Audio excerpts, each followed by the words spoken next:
So last week, I watched Frankenstein, starring Oscar Isaac, Mia Goth, Christoph Waltz, and Jacob Elordi, written and directed by Guillermo del Toro. And honestly, before seeing this movie, I wasn't expecting to do an analysis on it, because the original novel is already so well known. And I can't even count at this point how many different film adaptations we've had over almost literally the last 100 years. But after seeing this film and listening to Guillermo del Toro talk about it on the press tour, I immediately changed my mind. This movie is so poetic and so heartfelt and so imaginative. I love it. Hearing him describe his lifelong love for Mary Shelley in her original novel and the heartbreaking moments in his personal life that inspired his changes to the story, and the countless artistic influences over the past 60 years of his life that he pulled from to design this specific adaptation, very quickly made me realize this is going to be one of my most in-depth and thoroughly researched videos to date. So to break this movie down, we're going to use three themes. 1. Tale of the Outcast, where we'll discuss Guillermo's childhood influences, the 1931 movie, the novel's influence on his career, the reason for the film's changes to the original story, the parallels between Guillermo and Victor's character design. 2. Curse of Conquerors, where we'll discuss Victor and his father, the promise of the Dark Angel, the symbol of Prometheus, and Victor's complicated relationship with the creature. And 3. Fragility of Innocence, where we'll discuss Elizabeth's character, Elizabeth's relationship with Victor and the creature, Elizabeth's connection to Victor's mother, Elizabeth's death, the creature's character, the inspiration for the creature's design, and the ending between Victor and the creature on the ship, and so much more. Hope you enjoy. Theme number 1, Tale of the Outcast. When you watch a movie as imaginative and sincere as 2025's Frankenstein, it's pretty hard to wrap your mind around where all the creativity comes from. Well, in Guillermo's case, the ideas started bubbling when he was just a child. At a Netflix-hosted screening at the Hollywood Egyptian Theater, Guillermo described when exactly the inspiration to make his Frankenstein began. Many, many years ago, when I was 7, I started watching movies on Channel 6 in Guadalajara. And it was the first time I saw Frankenstein, and I saw Boris Karloff. And that day, on Sunday, my grandma got Jesus, and I got Boris. I decided this was my Messiah. A few years later, at age 11, I read the novel, and I said, this is not the movie I saw. I'm gonna make this movie. The film Guillermo is referring to is Frankenstein from 1931, starring Boris Karloff as Frankenstein's monster. The film is a classic in its own right, having paved the way enormously for the monster of Frankenstein in popular culture for decades to come, and also for science fiction horror filmmaking as a whole. However, as iconic and influential as that film may be, it barely scratches the surface of what Mary Shelley's original novel was trying to capture socially and thematically. Many of those themes which we'll discuss in this video. And it's that subject matter of that novel that really struck Guillermo as an 11-year-old and inspired him to make his own movie adaptation that we're seeing today. And he went on at that screening to describe how he's been working on this movie for the past 20 years, pitching it to different studios but never finding the right agreement or finding the right moment. But even though the movie hadn't been released over those 20 years, Guillermo has emphasized clearly in many interviews that the spirit of Frankenstein lives in all of his films. 1992's Kronos examines the dark side of living forever. 2004's Hellboy stars a main character who struggles with forming relationships and finding his place in society as the monstrous creature he is. 2017's Shape of Water revolves around a relationship that mirrors the bond between Elizabeth and the creature. And 2022's Pinocchio focuses on the struggles of both a creator and his creation, navigating fatherhood, childhood, and family. However, finally, after holding a meeting with Ted Sarandos at Netflix, the two agreed to produce two films, Pinocchio of 2022, and finally, Frankenstein of 2025. And if you've read the book, you're likely aware that there are many narrative departures that Guillermo's movie takes, like the omission of the bride experiment and the much more cruel rendition of Victor's father. But at that same event, after the screening, Guillermo gives his reasoning for the changes in his adaptation. When Mary wrote the book, it was autobiographical for her in so many ways. And for me, after 50 years of thinking about it, the movie became an autobiography for me.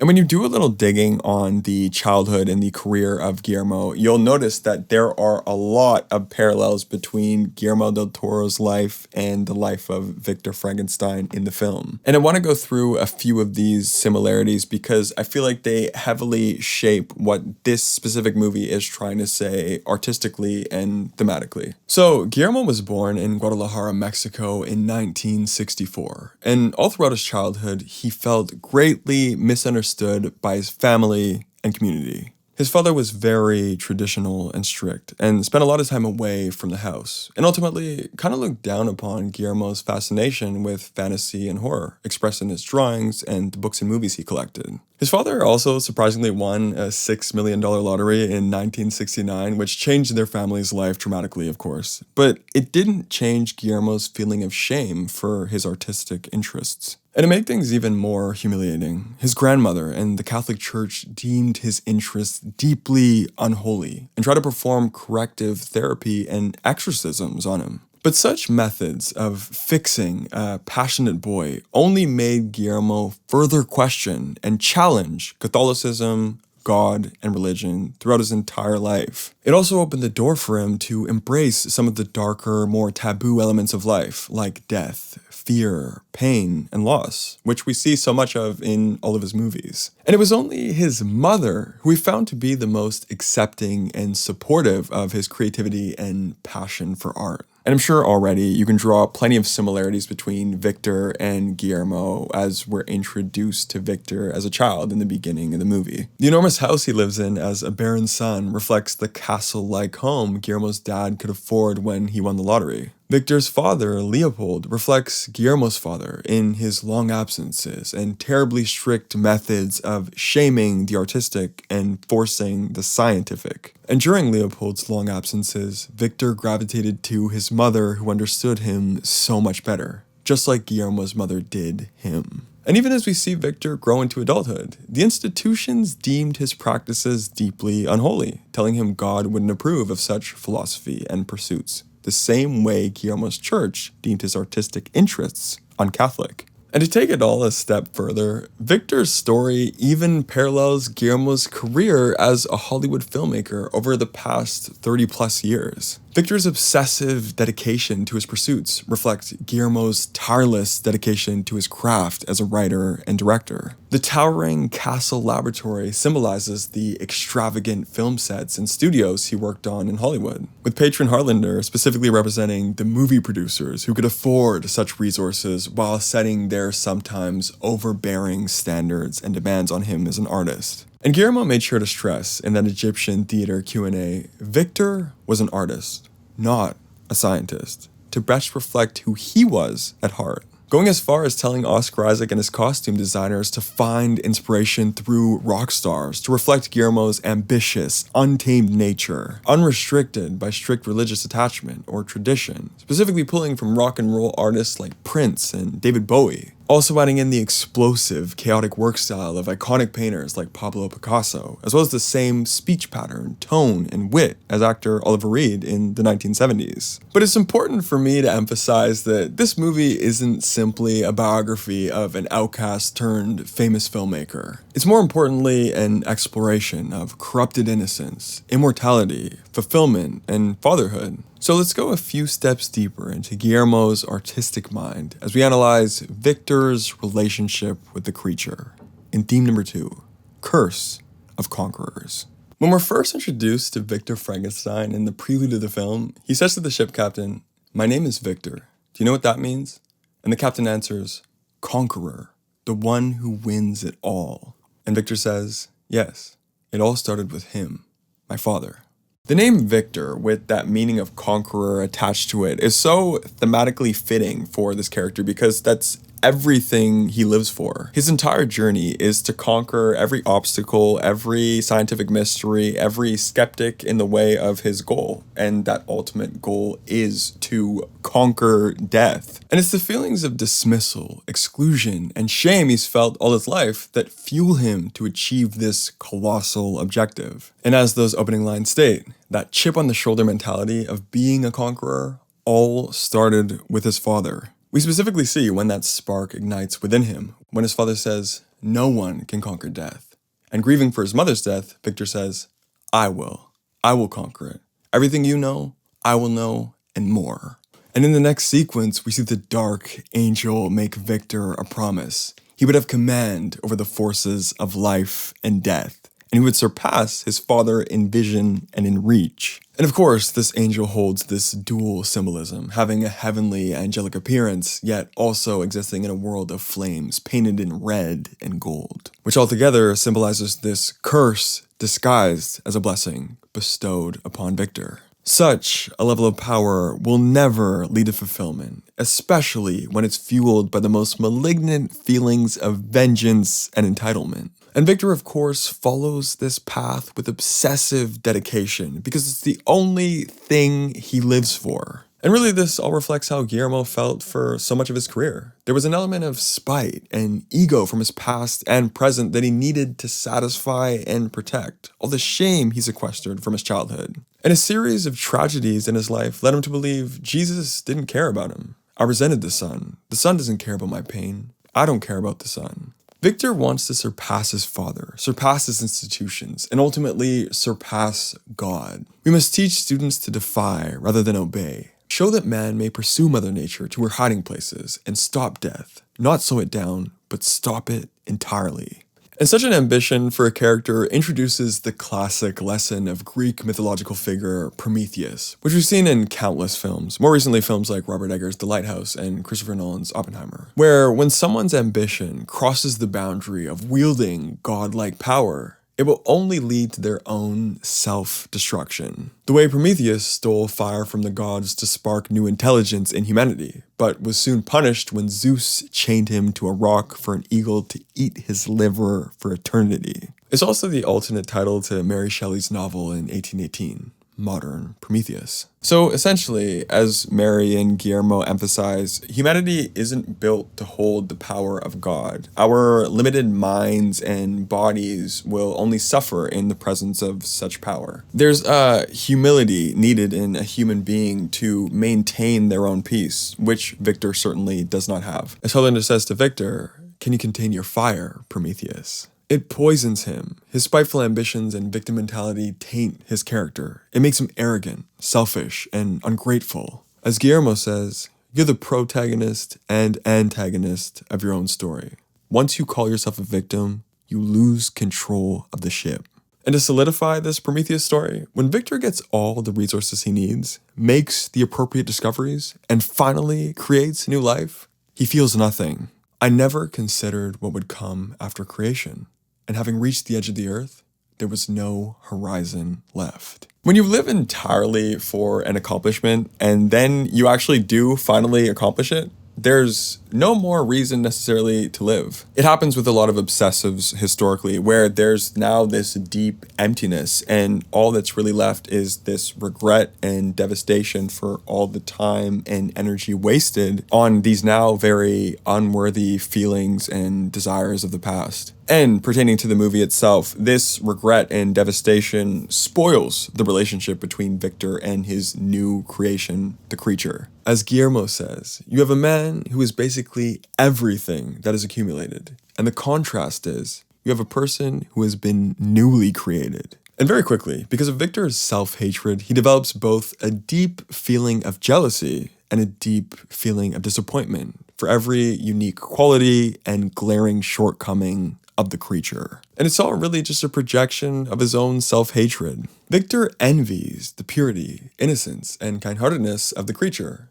and resents the isolation and imprisonment of the creature that he sees in himself. And Oscar Isaac has a great quote encapsulating the entire relationship between his character and the creature. He doesn't see him as a son. He sees it as just an extension of his triumph or his failure. It allows him to treat him with such cruelty because he's treating himself that way. And of course, as you can probably clue in on, this is very much an intergenerational issue. His father was treating him kind of the exact same way. You can almost mirror Leopold's forceful teaching style with Victor in biology with Victor's forceful teaching style with the creature in New Words. It's essentially the exact same dynamic. And this also very interestingly relates to Guillermo's life as well, which he describes in the most beautiful possible way at another Netflix screening. I decided this is a good way to create an opera in which I talk about my dad and I. As the years passed and I avoided the same mistakes I thought my dad had made, I made them all in the same order. And one day, I saw my dad in the most unexpected place, which is the mirror. At 40-something, I said, "Oh, there he is."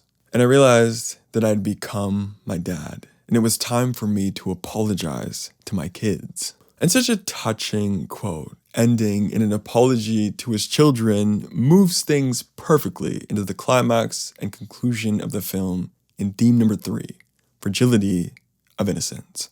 So having said everything that I've said about Victor's thirst to conquer, there's one character who's very well aware of the cursed nature of Conquerors, Elizabeth. And we learn about her philosophy around Conquerors when she ties her concerns with Victor to the dangers of political and military leaders. Unlike Victor, who aims to defeat higher powers above humanity like nature and God, Elizabeth chooses to embrace her connection with nature and God, as she's a woman of faith with a particular interest in insects. My interest in science leans towards the smallest things, moving with nature, perhaps the rhythms of God. I've always searched for something more pure, marvelous. And in that third sentence about searching for something pure and marvelous, Victor thinks that she's talking about him. But really, of course, she's not. And what she's really hinting at is hoping to find that same fragile purity that she sees in insects in humanity one day. And she just hasn't found that yet.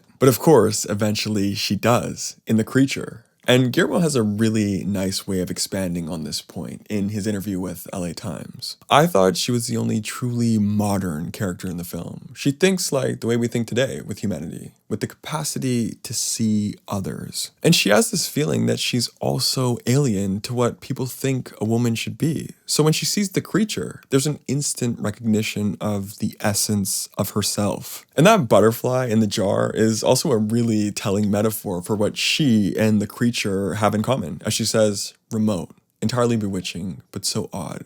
3 hearts, multiple eyes, white blood, and a fascinating lack of choice. So when she witnesses Victor's mistreatment of the creature, she makes a statement that ties back perfectly with the purity in insects she hoped to find in mankind. What if in being anew, the spirit that animates him is simpler, purer than that of the common man? What if unrestrained by sin, our Creator's breath came into its wounded flesh directly? And such a statement, since Victor is so adamant on transcending mankind himself, is the ultimate strike to his ego and insecurity, piquing his state of jealousy. And Victor is of course envious of the creature for all the reasons we spoke about earlier, but also because he's fallen deeply in love with Elizabeth, who in his eyes is strikingly reminiscent of his mother. This is why both characters are played by the same actress, Mia Goth. And that through line of emotional and spiritual connection is signified in the use of the color red in wardrobe and makeup, which costume designer Kate Hulley describes vividly at the Egyptian Theater Q&A.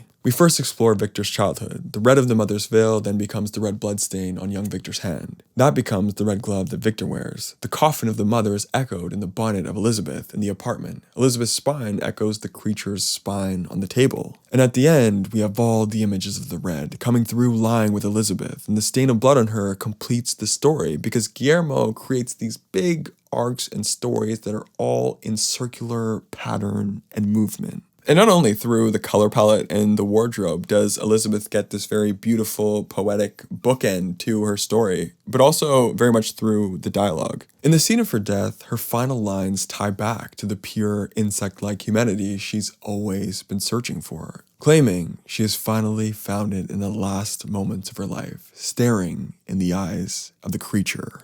My place was never in this world. I sought and longed for something I could not quite name, but in you, I found it. To be lost and to be found, that is the lifespan of love. And in its brevity, its tragedy, this has been made eternal. And everything Elizabeth admires in the creature is everything the film embraces in the creature. The family mistakes his actions to be the work of the spirit of the forest, when that name is actually very fitting for the creature. He's one with nature, uncorrupted by the cruelty, evil, and greed of mankind. The purest possible symbol of innocence. Jacob Elordi describes in a Rotten Tomatoes interview how he prepared the performance to make the creature as new to life as possible. You know when your foot is asleep and you're trying to get it to move and it's not moving? And what is that like if it's every single part of your body? I'm not left-handed, but I would write in my journal with my left hand. And that frustration of trying to write a paragraph with my left hand. You can sort of think about that with walking, or even not walking, with breathing. Guillermo and Jacob also studied the dance of Buto, which is a classic Japanese style meant to symbolize reanimating a dead corpse. And the design of the creature was primarily inspired by the earliest illustrations of Mary Shelley's novel by Bernie Wrightson, as well as Guillermo's own personal drawings as a child, where Guillermo stressed the creature needed to look like a piece of art from an artist, rather than a science experiment by a scientist. And in this second chapter narrated by the creature, we witness his innocence get stripped from him by humanity without the slightest hesitation.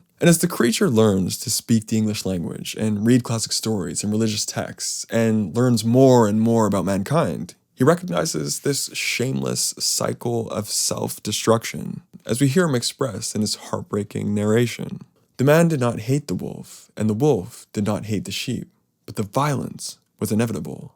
Perhaps the world would hunt and kill you for being who you are. And to tie this thematic poetry all the way around to the conclusion, there's one quality the creature is cursed with that Victor has been trying to obtain his entire life: immortality. Earlier in the film, Victor says, "Show that man may pursue Mother Nature to her hiding places and stop death. Not slow it down, but stop it entirely." And to thematically counter this statement, when the creature believes for a moment he's been killed, but he wakes up healed, he says, "To all men, there's one remedy to all pain: death." And after the creature shares his side of the story with Victor on the ship, the two of them share a moment of enlightenment with one another. And when you think about it, the conclusions that we're coming to in this analysis are very similarly the conclusions that Victor is coming to in this final phase of the film. As the creature tells his side of the story, which is the entire part 2 of the film, which opens his mind completely to a perspective that he just had never seen before and had been completely blind to until this final scene. So in the final moments of the creature's narration, he says, "I will bleed, ache, suffer. You see, it will never end." And in that moment, Victor recognizes the blessing of death and the Promethean curse of trying to conquer it. And now, with a crystal clear understanding of the creature's perspective, Victor holds his hand and apologizes, and in turn forgives himself, now referring to the creature as his son. And in the very most poetic conclusion to the story, the man who so desperately chased immortality accepts his death. And the man who lost all hope in life learns to live. A moment of rebirth for Victor, the creature, and at the fine age of 61, Guillermo himself. Alright, that's my analysis. I know this is a way longer video than I usually do, so I really appreciate it that you're still here. So thank you so much for watching. And yeah, I know there's so much more that can be added and interpreted and pulled from the history. So please share everything you can. I can't wait to discuss with you in the comments below. And thank you again so much for watching. I'll see you later.